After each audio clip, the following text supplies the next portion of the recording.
to happen. Let's speak now to UEFA accredited journalist Omar Agatuba to help us dissect, exactly ask the questions. What happened? How did the Super Eagles of Nigeria get stuck in foreign lands of Libya? Omar, good evening and welcome to the show. Hi, good evening. Thank you for having me. Listen, I hear you are the friend of the room. I'm holding the fort tonight, Omar, so you're my friend tonight. Yes, why not? Why not? Football is about, it's about love and bringing people together. So why not? This show has brought us together, so we're friends. Absolutely appreciated, Omar. Let's speak about the Super Eagles of Nigeria. You saw the pictures, you saw the players stranded, you saw the officials also stranded. What were your initial reactions when you saw that on social media? It was shock because I thought that my country was going to play a football match, not to get involved in war, so to say. It was shock. I couldn't believe it because I didn't expect to see such pictures coming out of Libya. So I was completely stunned, so to say. Yeah, it was stunning, it was shocking. And I remember reading, it was a post from the Captain William, and he had basically detailed everything that has happened to them from the minute they arrived in Libya, and from the moment they decided that, you know what, they've had enough, they want to leave the country. I just wonder, though, what has been the European reaction to what they've seen happening in Nigeria? Because it seems to be a usual occurrence now that countries on the African continent continue to treat each other badly when it comes to these Africa Cup of Nations qualifiers, World Cup qualifiers. It's a daily occurrence. It's become normal, Omar. What has the reaction been from the international media? This has sent shockwaves across the globe.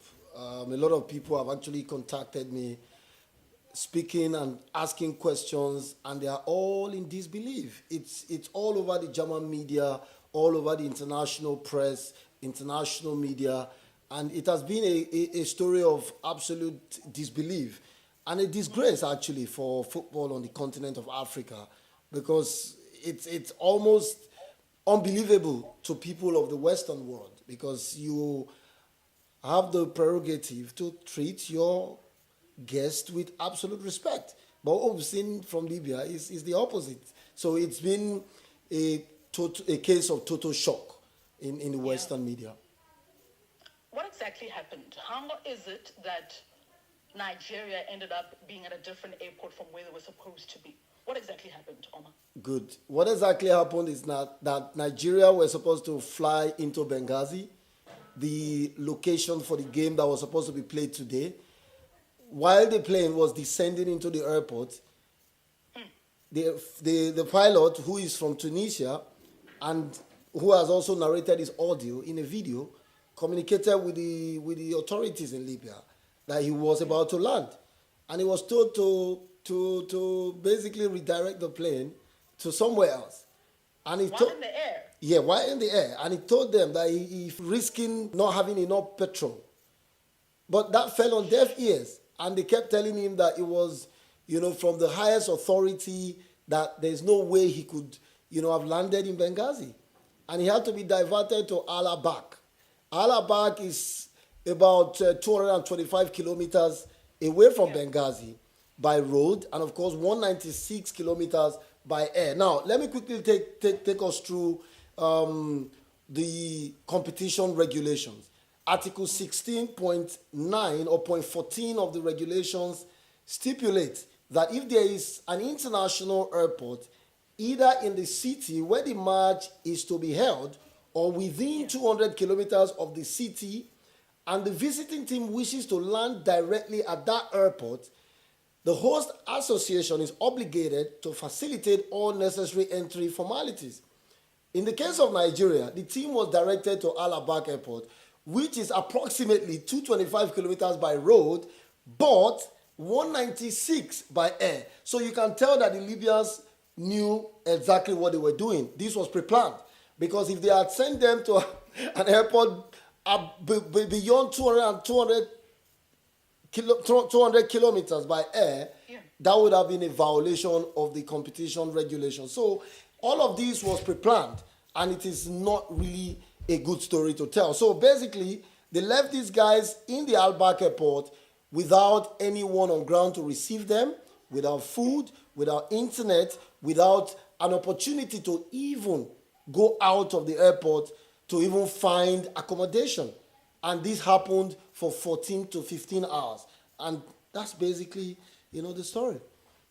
Unacceptable indeed. And I saw a statement, should I say, from the Confederation of African Football. They released a statement regarding this matter and saying that they have been in contact with the Libyan as well as Nigerian authorities after it had been informed that the Nigerian national football team, the Super Eagles, as well as a technical team, was stranded in disturbing conditions for several hours at an airport, that they were allegedly instructed to land by the Libyan authorities. Other statement from CAF also saying the matter has been referred to the CAF disciplinary board.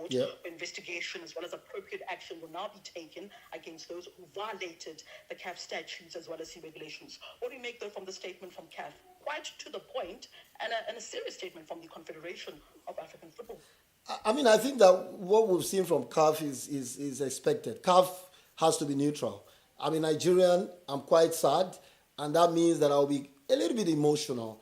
But I understand the position of CAF. They have to be neutral. They have to be as fair as possible. But a lot of Nigerians are saying that CAF must take a strong position, Libya must be fine, Libya must be banned, and all of that and all of that. But I think that investigation must be done because CAF would like to get to the root of the matter to be sure that this was, done deliberately by Libya, or to also be sure because Libya is claiming that they received the same poor treatment while they landed in Nigeria. So all these will need to be thoroughly investigated before CAF arrives at a decision because people are also insinuating that Nigeria boycotted the game and that should result to a fine on Nigeria, to 3 points being awarded to Libya.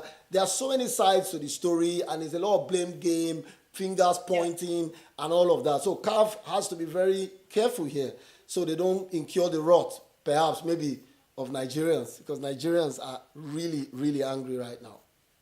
They're very, very angry, and I think, the statement from Libya obviously was also released yesterday, and they said that, they experienced similar treatment. And guess what? They are also, yes, go on.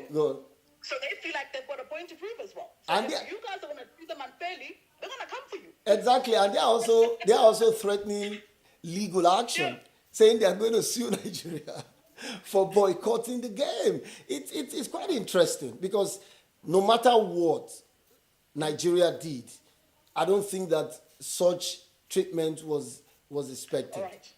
Oh, sorry to interject. What did Nigeria do allegedly by Libya? Okay, good question. What exactly do you know of the treatment they received? Okay, good question. Last week Friday. Yeah. Good. According to the communications department of the Nigerian Football Federation, the Libyan contingent was supposed to land in Uyo. Uyo is the venue of the game. 2 days before the game, they contacted the Libyan contingent asking them when they will land in Nigeria. They did not reveal, and then they said they will get back to the Nigerian contingent. And then 3 hours before landing, the Nigerian FA was informed that they were going to land in Port Harcourt. And they were stunned by that information because they are prepared to receive the Libyan contingent in Uyo. Port Harcourt is 153 kilometers from Uyo by road and 108 kilometers by air, which is still within the stipulated distance, by CAF, which is 200 kilometers away from the venue or within around the venue. So, but they went to Port Harcourt, and the Nigerian Football Federation, went straight into action by wanting to even get clearance for the Libyan team to also fly from Port Harcourt to Uyo, but they refused because they claimed it was too expensive for them to fly from Port Harcourt again to Uyo.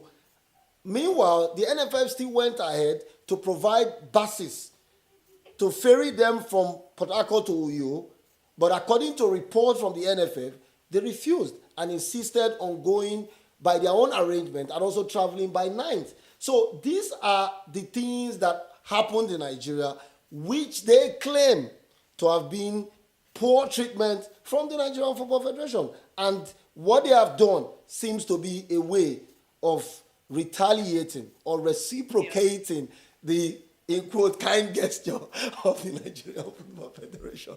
So this is the story. And it's just very, very complicated, basically. Omar, you're an you're a Nigerian, right? Yep. And it's always not nice to see, I think, your national team go through what Yep. they go through. Yep.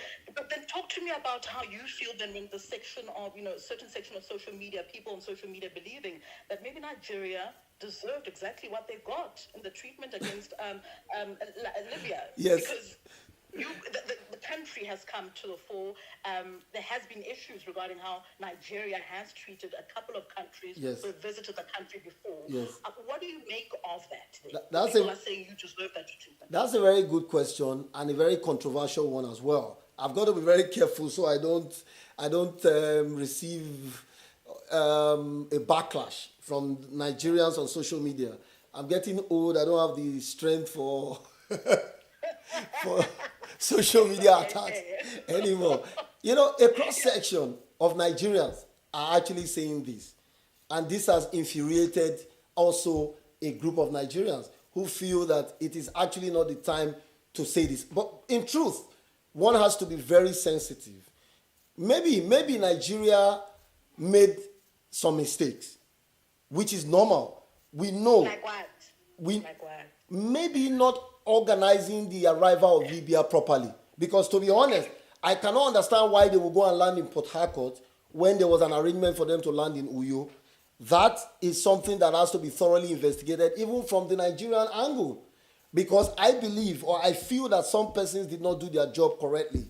And this was perhaps maybe misinterpreted by the Libyans as a deliberate attempt to frustrate them. So you can see where the misunderstanding is coming in right there. So I think that perhaps Nigeria made some errors, but it wasn't a deliberate attempt to frustrate the Libyans.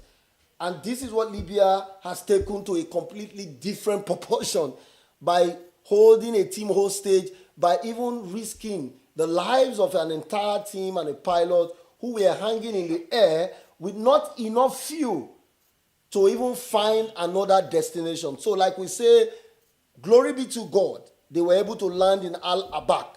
And very big credit to the pilot who used his discretion and experience to get the plane to a safe position and get everybody in safety. Otherwise, it would have been a tragedy. And I don't think this would have been as warranted no matter what happened to them in Nigeria. So I think that at this point, it's not even a matter of whether Nigeria did it to them or not. It's a matter of, do we deserve this type of treatment? I think that this matter should have been settled right from the first game or after the first game, and everything should have been made clear. Everyone should have come to a point where we agree that, okay, we made an error, we apologize and all of that. But that didn't happen. And I think that is where this is coming from. Lack of proper communication. And when people don't communicate, a lot of things can go wrong. And that's what we're having right here. Omar, I appreciate your time this evening on Metro FM. Thank you. I guess the game is not going to happen today. It's been called off. CAF has made an official statement. Game will no longer be held. Nigeria left already, and that's not going to happen. Yep. I appreciate your time. Thank you so much for your time. Thank you. All right, so that's a confirmation.